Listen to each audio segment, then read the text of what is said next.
दोस्तों, आज भी हम ऐसे समाज में जी रहे हैं जहां आज भी पुरुष प्रधान है। आज भी जब लड़की का जन्म होता है तो अधिकतर घरों में मायूसी छा जाती है। और मित्रों, यह और कुछ नहीं बल्कि हम मनुष्यों की अज्ञानता है। लड़की को पूछ समझते हैं, परंतु आपको जानकर हैरानी होगी कि लड़की का जन्म हर किसी के घर में नहीं होता, बल्कि उसी के घर होता है जो भाग्यशाली होते हैं और अपने अपने पुण्य कर्म अर्जित किए होते हैं। और आज हम आपको यही बताने जा रहे हैं कि भगवान कैसे घरों को लड़की का जन्म देने के लिए चुनते हैं और वह कौन से पुण्य कर्म है जिसकी वजह से कोई भी इंसान बेटी का माँ बाप बनता है।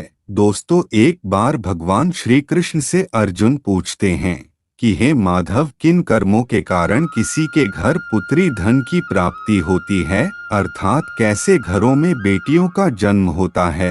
तब श्री कृष्ण अर्जुन से कहते हैं, हे पार्थ, अगर किसी के घर बैठे भाग्य से होते हैं तो बिटिया सौभाग्य से, और जो भी स्त्री या पुरुष अपने पूर्व जन्म में पुण्य कार्य अर्जित किए होते हैं उन्हें ही एक बेटी के माता पिता होने का सौभाग्य प्राप्त होता है।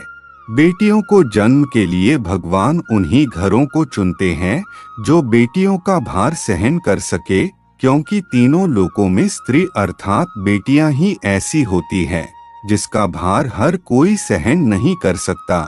वह बेटियां ही होती हैं जो इस सृष्टि को निरंतर चलाने और मान रखने के लिए अपना सर्वस्व निछावर कर देती हैं। हे अर्जुन, पर जिस दिन इस सृष्टि में बेटियों का जन्म लेना रुक जाएगा तो उस दिन धीरे धीरे इस सृष्टि का अंत हो जाएगा। मित्रों, भगवान श्री कृष्ण के इन बातों पर गौर किया जाए तो उनका कहा बिल्कुल सही है, क्योंकि बेटियां अगर नहीं होंगी तो किसी का भी वंश आगे नहीं बढ़ सकता है। दोस्तों, आपने भी कई लोगों को कहते सुना होगा कि जिस घर में बेटी का जन्म होता है वह घर स्वर्ग के समान होता है, क्योंकि बेटा तो केवल एक कुल को रोशन करता है, बेटियां तो दो कुलों को रोशन करती है। माता पिता के घर वो बेटी के रूप में अपने उत्तरदायित्व का निर्वहन करती हैं, तो ससुराल आकर एक बहू के रूप में सारे कर्तव्यों का पालन करती हैं।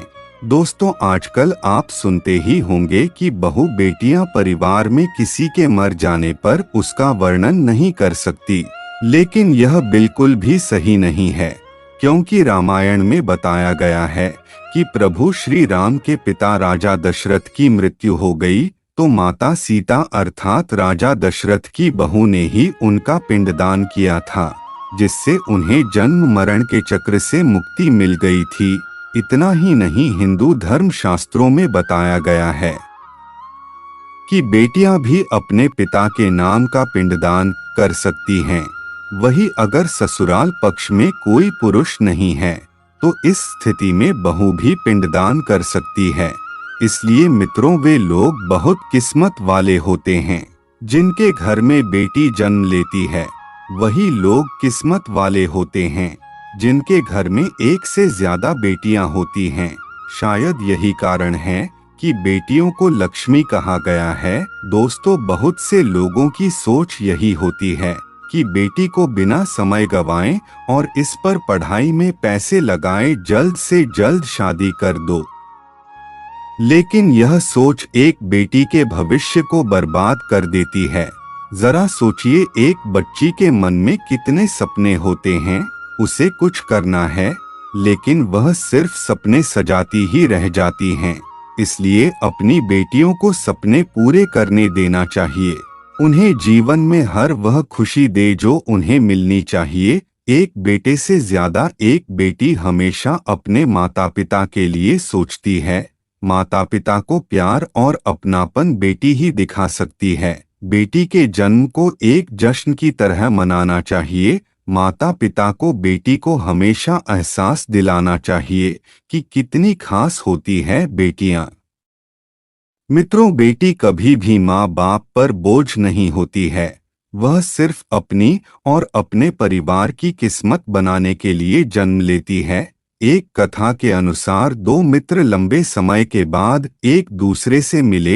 एक दोस्त ने दूसरे से उसका हाल पूछा, तो जवाब में उसने कहा कि मेरे हाल तो एकदम बढ़िया है, और हो भी क्यों ना, मेरे दो बेटे जो है। तभी वह अपने दोस्त से पूछता है कि तेरे घर में कितने बच्चे हैं।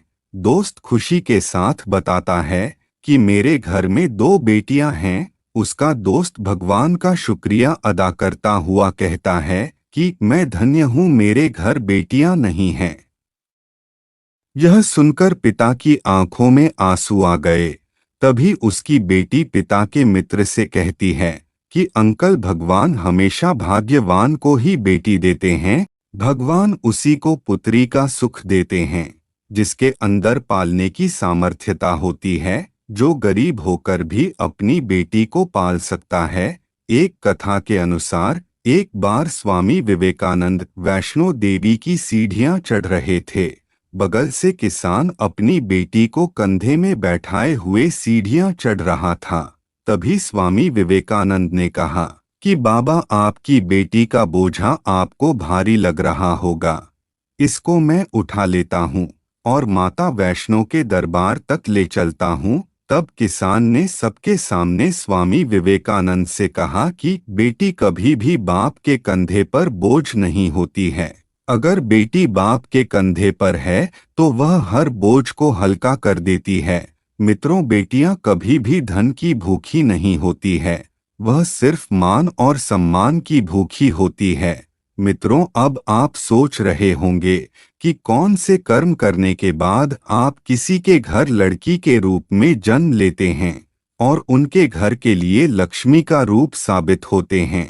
गरुड़ पुराण में बताया गया है कि जब आत्मा को नया जन्म मिलता है तब आत्मा को शरीर के अनुसार व्यवहार में चलकर अपने कर्म करने होते हैं। शरीर के जरिए कर्म करके की एक आत्मा अपने जन्म के उद्देश्य को सार्थक भी बना सकती है और निरर्थक भी। यदि कोई पुरुष महिलाओं का आचरण करता है, स्वभाव में महिलाओं वाली आदतें ले आता है, या वही काम करना चाहता है जो कि एक महिला को करना चाहिए, तो ऐसे ही पुरुषों की आत्मा स्त्री का शरीर धारण करती है।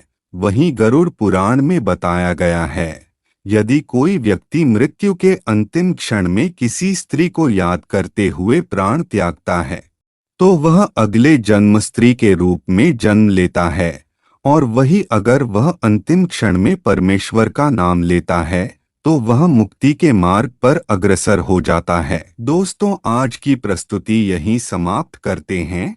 दोस्तों, अगर वीडियो पसंद आए तो लाइक जरूर करें और ऐसी वीडियो देखने के लिए हमारे चैनल को सब्सक्राइब करें। मिलते हैं अगली वीडियो में।